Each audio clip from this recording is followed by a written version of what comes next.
Well, it's time for my WandaVision review. So funny.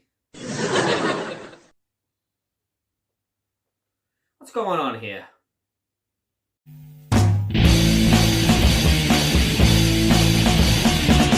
What the?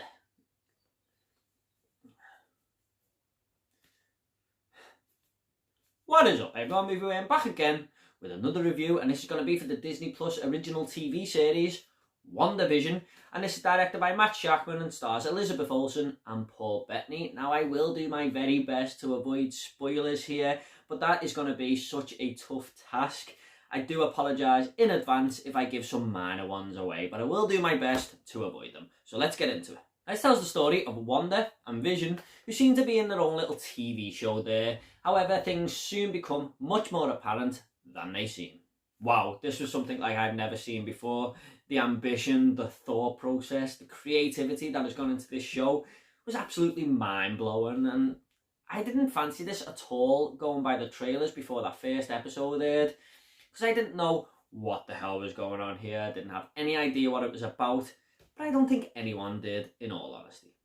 Now, this starts off like a 50s sitcom. The first two episodes are in fact black and white. There's canned laughter in the background, but as the series goes on, it goes from like a 70s to an 80s to a 90s sitcom, all the way up to what a sitcom might be like in the present day. And we talk about character arcs in movies and TV shows, but WandaVision had a character arc of its own, really.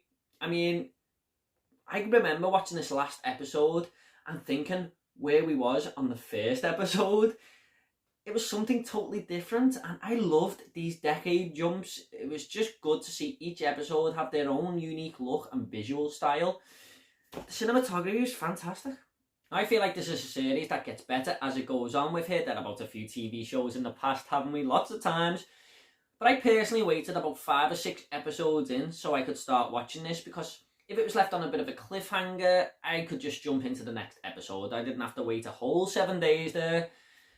And I finally caught up to where everyone else was. And I had to wait about 4 or 5 days for episode 7. And I honestly couldn't get the Marvel theme tune out my head that opens each one of these episodes. I was so excited for the next one. I can only imagine how much of a horrible wait it must have been for those people who watched one every week and had to wait the whole week there, because I honestly couldn't get enough of this. I couldn't stop watching it. Now, that's not even a diss on the first couple of episodes, by the way. I heard a lot of people complaining about WandaVision when it first aired, saying, this is trash, it's garbage, what the hell are Marvel doing? But I feel like you just got to be a little bit patient sometimes. And episode 2 I thought was really fun, actually. There's a magic show that takes place. It's so funny and quirky, and it was one of my favourite parts of the whole series. And Paul Bettany's acting in this episode, by the way, was absolutely phenomenal. In fact, him and Elisabeth Olsen are both great in this as Wanda and Vision. I absolutely love them both in these main roles. They work so well on screen together. The chemistry is all there, and they look like a real couple that you would see in a sitcom.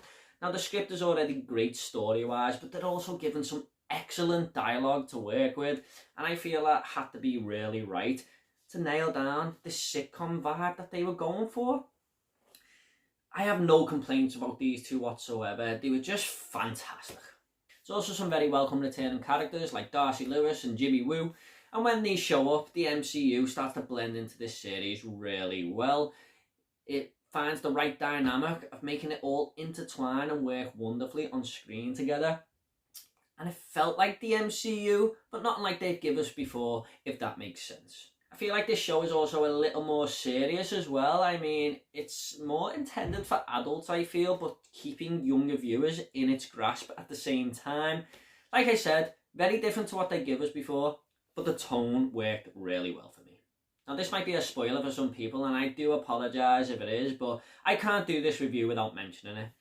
Towards the end of the series, there is a big villain reveal, and honestly, it was one of the best things I have ever seen Marvel do on screen. It was incredible, so creative the way they'd done this, so exciting watching it unfold, and I was just itching for the next episode. I watched the credits roll with a massive grin on my face.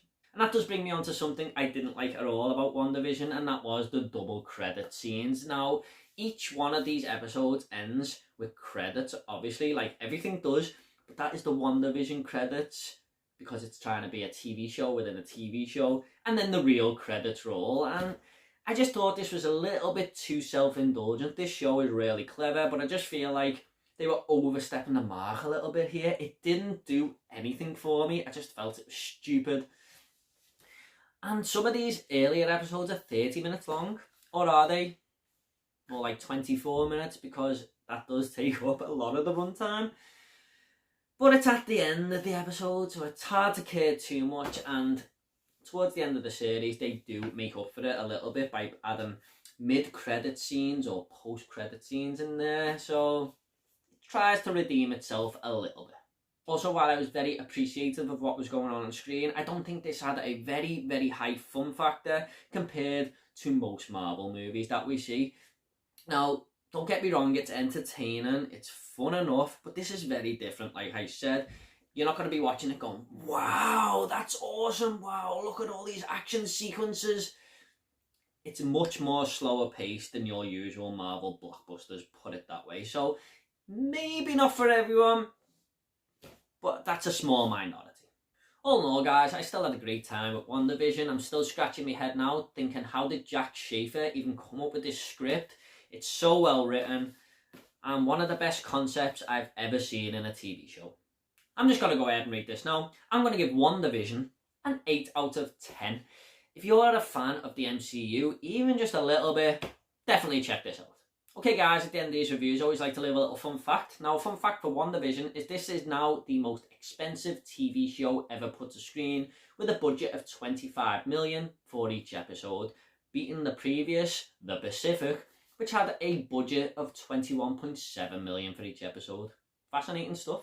Okay guys, hope you all enjoyed this review. If you want to subscribe, it's up to yourself. I've got a lot more reviews coming, lots more videos, and if you want to comment about WandaVision or Marvel in general, leave it down below and I'll reply to every single one of you, I promise. Take it all easy, guys. See you all next video.